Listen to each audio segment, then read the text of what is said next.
আজ বানাবো একদম দোকানের মতন ঝরঝরে রসালো বোঁদে।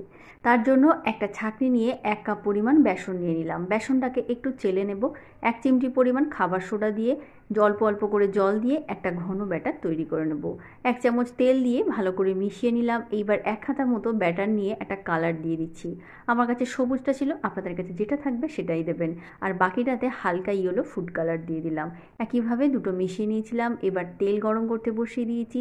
তেলটা ভালো করে গরম হয়ে গেলে 1 হাতা করে ব্যাটার নিয়ে এইভাবে দিয়ে আস্তে আস্তে সব বোঁদেগুলোকে ভেজে নেব।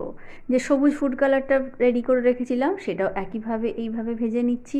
সব কিছু ভাজা হয়ে গেলে এগুলো একটা রস করে নেব। তার জন্য 1 কাপ চিনি দিয়ে দিচ্ছি, 1 কাপ জল, 2-3টে এলাচ। ভালো করে জলটা ফুটে গেলে আগে থেকে ভেজে রাখা বোঁদেগুলো দিয়ে ভালো করে নাড়াচাড়া করে গ্যাসের ফ্লেম বন্ধ করে ঢেকে দেবো 10 মিনিটের জন্য। 10 মিনিট পর পরিবেশন করে দেবো একদম ঝরঝরে দোকানের মতো রসালো